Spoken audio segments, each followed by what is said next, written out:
오늘은 사무엘상 14장으로 말씀을 전합니다. 겸손했었던 이스라엘의 첫째 왕 사울은 이제는 더 이상 겸손한 사람이 아니었습니다.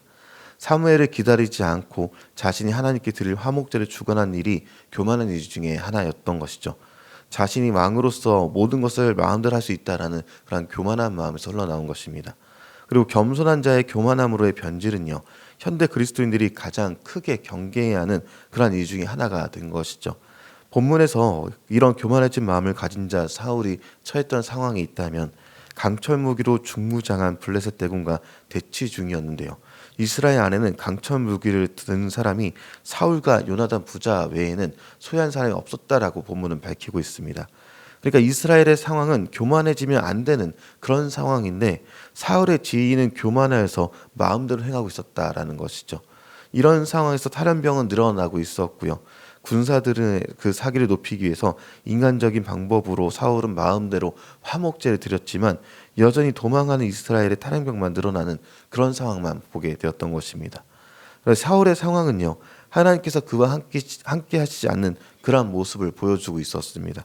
그의 교만이 하나님보다 자신의 위신을 우선한 그의 연약함이 하나님을 떠난 신앙 없는 자의 모습이 되어버렸다라는 것이죠. 그런 상황 속에서요, 본문에서는 두 인물 사울과 그의 아들 요나단을 집중해서 보여주고 있습니다. 첫 번째로 본 인물은 사울의 아들 요나단을 먼저 보여주는데요. 이런 어려운 상황 속에서 요나단이 블레셋 진지로 침투하기로 결정하게 되는데 요나단과 무기를 든 시종은요, 목숨을 걸고 협곡을 건너서 대치 중인 블레셋을 성공하기로 결정합니다.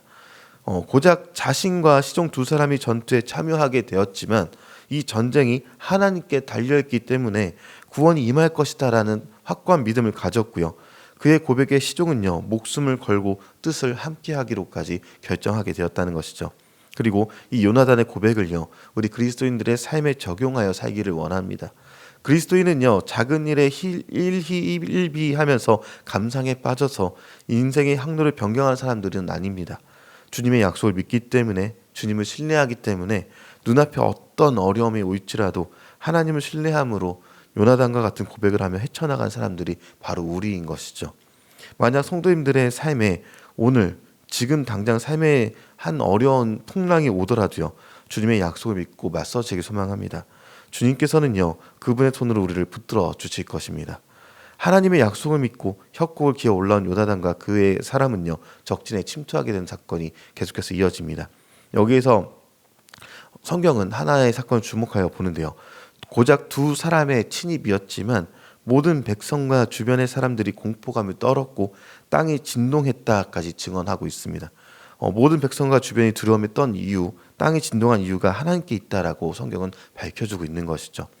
블레셋은요, 이 두 명을 통해서 사사시대를 떠올렸을 것입니다. 과거에 하나님의 궤를 자신의 진영에 두었고 그곳마다 하나님의 역사하심을 본 일이 있었습니다.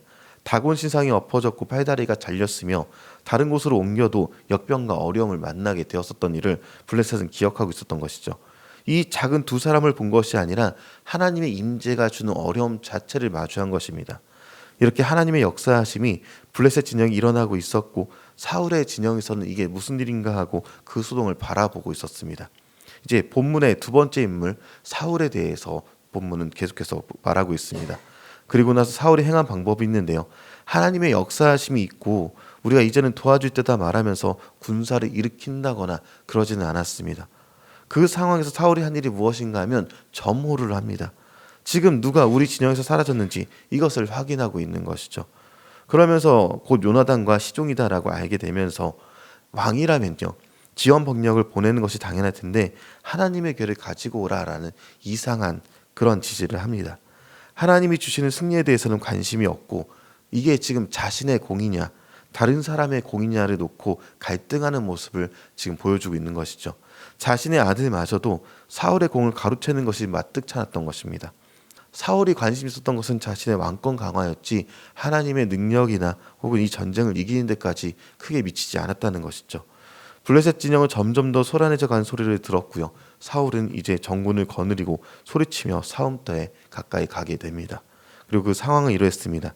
적군은 제 편끼리 칼로 치고 찌르며 아수라장을 이루고 있었고요. 그 이제껏 블레셋에 붙어서 그들과 같이 싸우러 나왔던 히브리 사람들이 있었는데 그들도 블레셋에 다시 반란을 일으켜서 사울과 요나단이 이끄는 이스라엘 군에 가담하여 싸우게 되는 아주 혼란스러운 상황이 이어지게 됐습니다.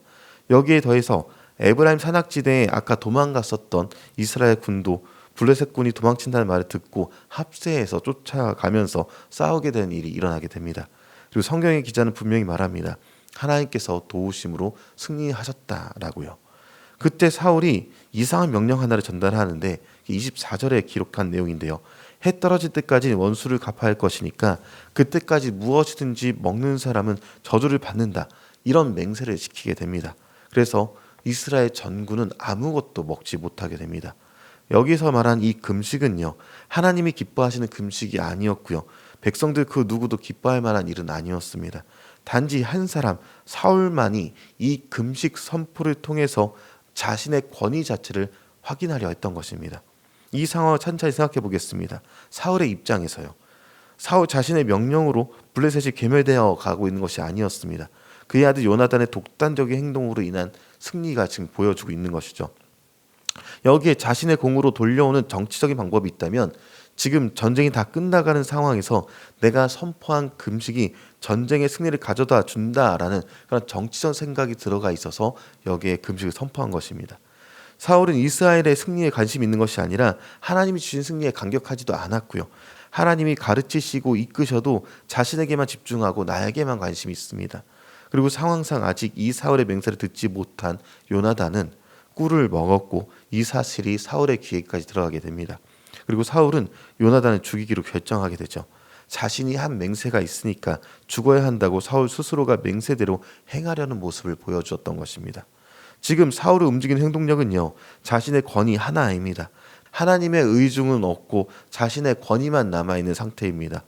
요나단에게 있어서는 다행히도요, 군인들이 사울에게 간청해서 살게 되는데요. 사울이 아닌 요나단의 대승이 주역이기도 하면서 그가 하나님을 의지해서 행한 것을 기억하라며 백성들이 강청해서 요나단을 살게 했던 것이죠. 그리고 이후에 사울은 더 이상 블레셋을 추격하는 일을 하지 않고 멈춰버리게 됩니다. 오늘 말씀에서 우리는요, 요나단과 사울 두 사람의 부자가 다른 길을 걷는 것을 보게 되었습니다. 사울의 교만과 여전히 하나님을 따르는 요나단의 그 모습을 보았다는 것이죠. 오늘 말씀을 통해서 곰곰이 생각해 봐야 할 것은요, 우리 그리스도인들은 내 힘으로 살아가는 사람들이 아니며 내 권위를 내가 스스로 찾아먹는 사람이 아니라는 것입니다. 하나님을 신뢰함으로 살아가는 사람들이 우리고요. 역사를 이끄시고 하나님이 나의 역사 또한 이끌어 가신다는 확고한 믿음을 갖고 살아가는 것이 우리의 모습이 되어야 하는 것이죠.